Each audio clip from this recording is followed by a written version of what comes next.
Okay, I'm just going to take a little light touch and vary about half of that small burr while I make and follow that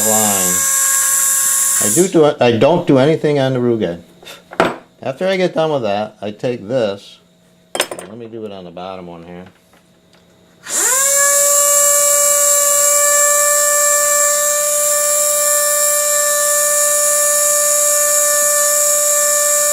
Try to follow that line.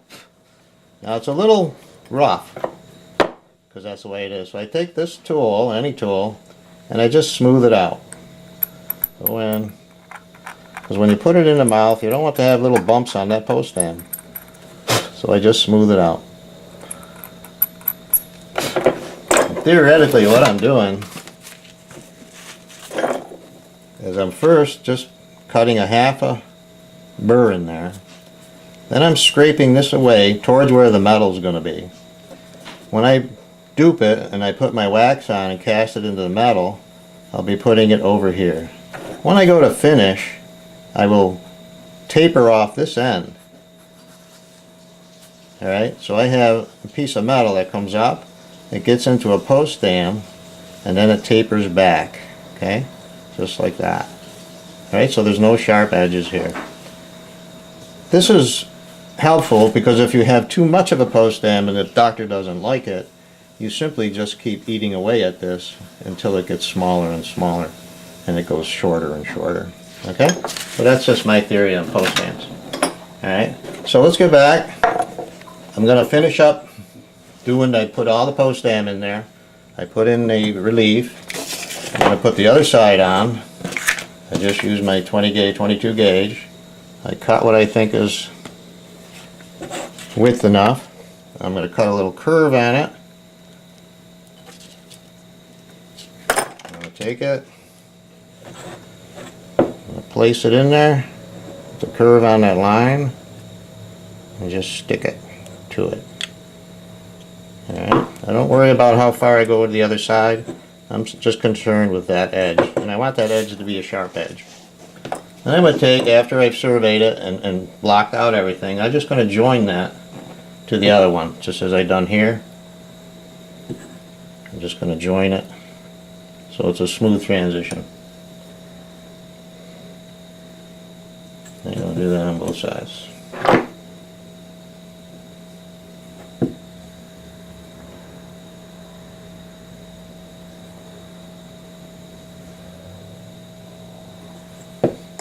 Okay, now I've prepped that for duping, and now I want to put my tooth in there because I want that to be in on the model when I do my duping. You can see there's a little hole right here, but I know I'm going to cover the edge of that because he asked me to.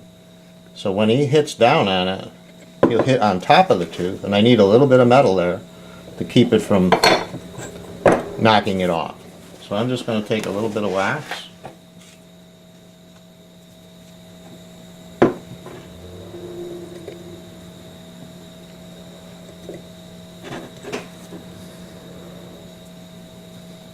Place it on there. I've already cut it to where I want it. I'm going to kind of check it. Got plenty of room. And see how that hits? That's going to go right on top of there, just like that. And even if I'm a little high, I can adjust later. So I want to secure that from the front because I'm only interested in the back.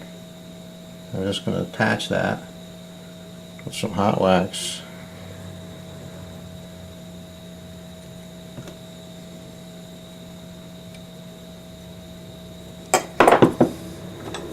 Okay, and I want to make sure this is all clear. I even want to fill in that little bit there. And I want to fill it in because I don't want the duplicating materials to rip. I want to keep that nice and smooth. But I don't want to cover up where my rests are. So I'll go in there and just clean up. And Won't hurt to have a little space on the bottom. Alright, so now I'm ready to dupe it. I got my little groove in there. It's a nice big groove, and later on when I cast it, I'm going to adjust that and cut some retention in it. I'll show you basically what I'm going to do. Is I'm going to look at this, well, when I get done, I've got the tooth and I've cut a groove in it like this. Okay, when I get that in metal, it's going to look like this. Alright, and that's going to be the back of my tooth, and that tooth will fit on there. So what I'm going to do is I'm going to cut into the edge of this on both sides just a tiny bit. Then I'm going to cut little slots in the face of it. So if I were to look at it from a front view, it would look, well, let me go like, and it starts out like this, right? And that's the backing. I'm going to take a disc, I'm going to cut in here. I'm going to cut in here, alright? And then on the front of it, I'm going to cut a slot a little bit, and I'm going to angle them down. So if I was on the side of it, oops, it would be down like this and up like this. So that would give me the retention I need to hold that acrylic to that post. And that's how I do it. So later on we'll cast it.